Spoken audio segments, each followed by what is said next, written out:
O, di ba? Sinasabi ko na eh. Malandi ka eh. Bakit? Eh, sino to? Kinakapatid ko yan, Gagi. Ay, kinakapatid ba? Ay, tol. Boss. Ikaw pala yan, boss. May payayari ako sa'yo. Miss, hindi ho ako wild killer. Baka nagkakamali ho kayo. Hindi. Hindi ako nagkakamali. Alam kong kaya mong gawin to. Parakal ho ang trabaho ko, ma'am. Baka po nagkakamali kayo. Alam kong kaya mong gawin to. Paano niyo po nasabi? Ito ang picture niya. Ito yung picture ng babae ng asawa mo? Oo.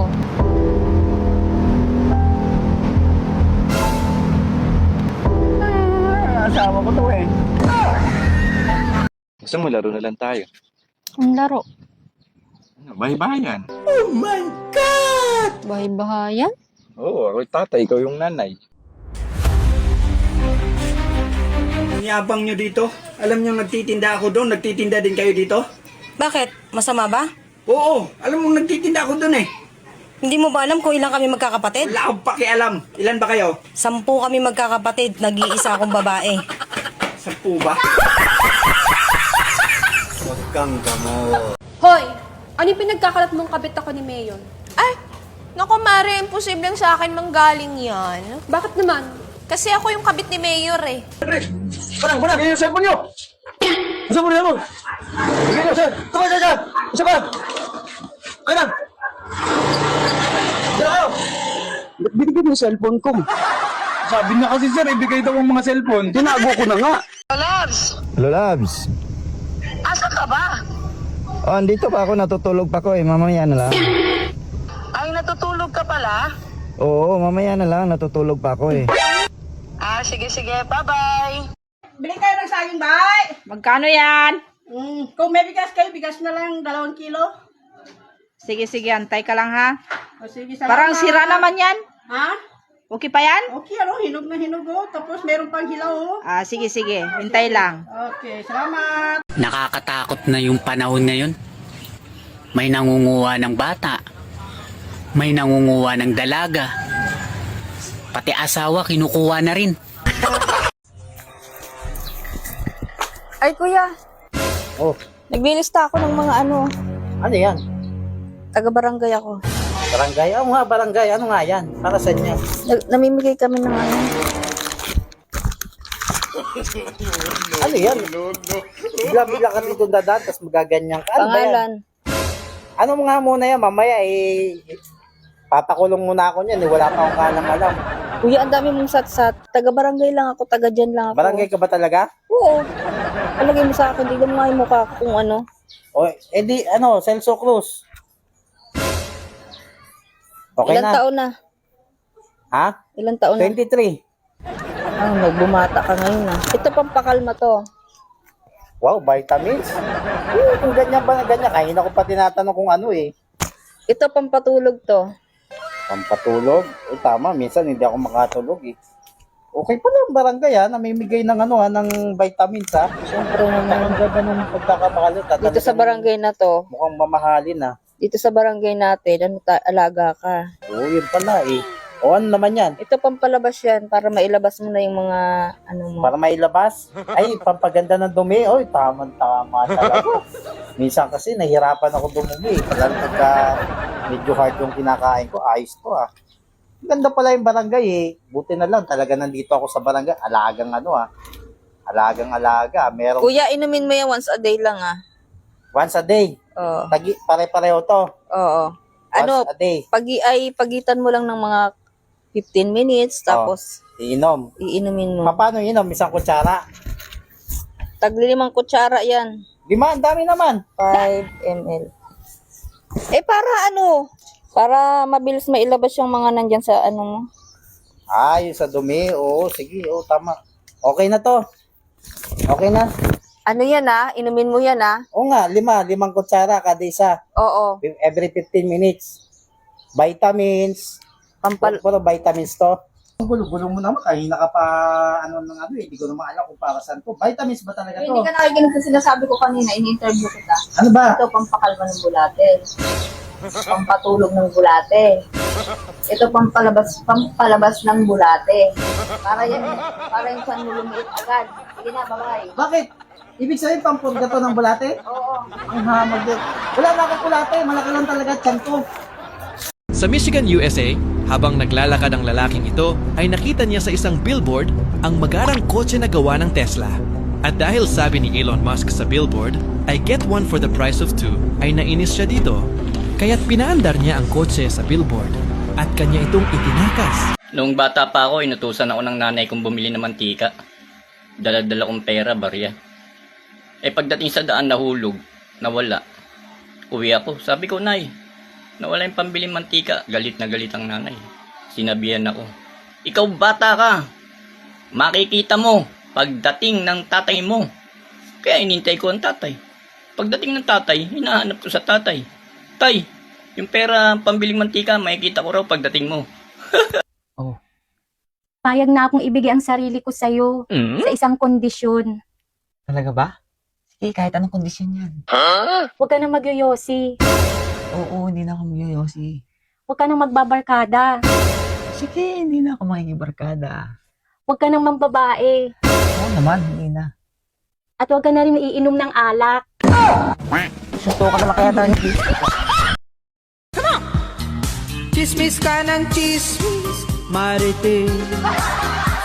Sa buhay ng kapitbahay, bantay ka ng bantay, marites. Walang magawa sa buhay.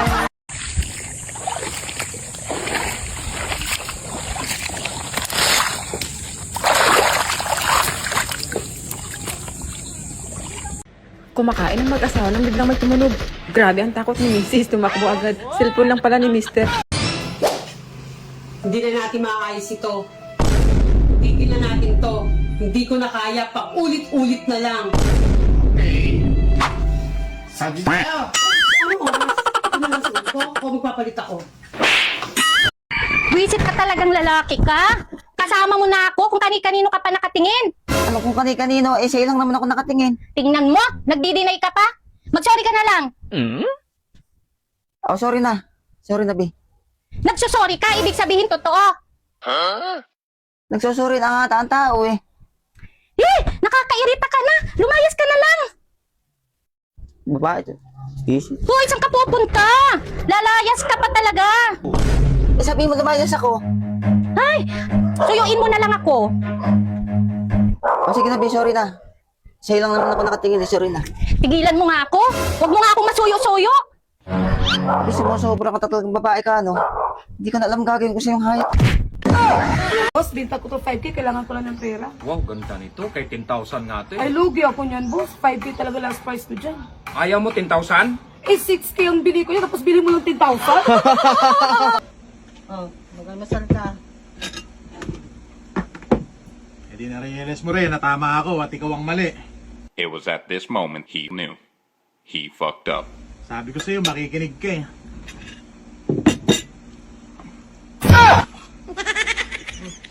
Siling kayo na yun.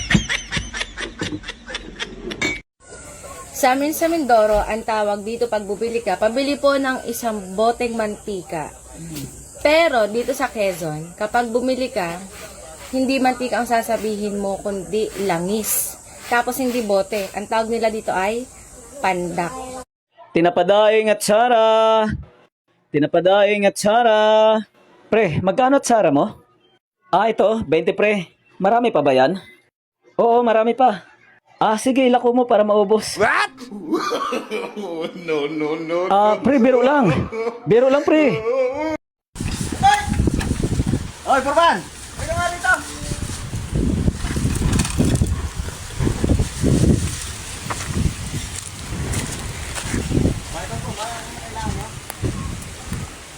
Ikaw may kakilalang welder? Meron ako kilalang welder. Sadyang napakagaling mag-welding noon. Ang kailangan ko mga 15 years experience na. Ay, matagal na ho. Ang dami na experience yun. Ang dami ng kumpanya in-applyan yun eh. Ibig sabihin, nagkukumpanya pa? Oo. Ay, tawagin mo. Gawa ng... Ay, kita mo ganyan. Oo. Kailangan ng trasisan yan. Ay, Welder na lang ang inaantay. Eh, tatakbusin na ho yun. Oo, tawagin mo ang welder na kakilala mo. Umarin ngayon na. At kung makakausap ngayon, edi bukas ay mag-umpisa na siya. Ay, Purman, wala akong dalang cellphone eh. Kung gusto nyo, pupuntahan ko na lang. Ay, sige, gawan mo ng paraan. Kaunin mo. Kaunin ko na, sige Oo. ho. Sigurado ka magaling yan. Oo, magaling ho yung Purman. Hindi tayo mapapahiya Hindi dyan. kayo mapapahiya doon. Quality yun. Sige, sige. Pasuyuan mo na, kaunin mo. Magaling naman. Si Ubit yung may kakilalang welder ng Aribahay na Arimay Trasis na. A few moments later. Hoy! Meron ko lang gagawin niya. Ano? Buhay siya, malaki yan, maganda yan. Purman, aray na ho, yung nire-rate ko sa inyo. Yan yung kinukwento mong kisito ang nakamong welder. Oo, magaling yan. Oh, kayo nang bahalang mag-usap, Purman ha.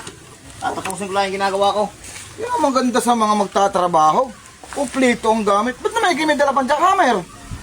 Purman, iba na yung peho. Eh, malan nyo hindi nakalibel yung mga biga. Ay, di it's padadaanan lang na rin, hindi nang papahir magtik-tik. Oo nga. May punto ka dyan. Sabi ko sa inyo. Ay, interviewin muna kita bago ka mag-umpisa ng trabaho. Very natural ho interview nyo ako. Ano ga hong ating pag-uusapan pa? Ang kailangan ko dito ay 15 years above na nagwi-welding. Para naman hindi ako mapahiya sa aking kliyente. 15 years ho, kailangan ninyo ang experience. Oo. Naku, hindi ka kababa ng inyong hinihinging experience. 15 years lang. Mababa. Eh bakit? Ilang taon ka nagwi-welding? Ako ho, ay 35 years na ho akong welder. Ay saan ka naman mga nag-welding? Hindi, ba't ibang ako saan ako pinuntahan ko? May German eh. Canada, Japan, Korea. Ay di nga lang ako, tinapos namin project niya sa Maynila. Ay sabi nga nag-shutdown.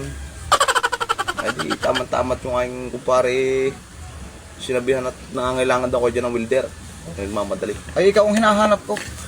Ay ganun na eh. Ay ang pasahod ko yung may mildos ang bigay ikaw isang araw. Mildosa? Oo. Pakain, pamerienda.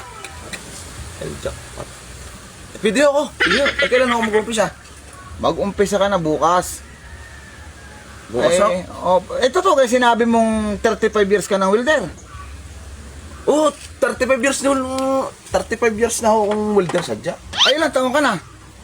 31 ho. Ay hindi kita pwedeng tanggapin. Bakit? Ay overqualified eh. Baka sobrang kaganda ang gawin mo. Dapat itama lang.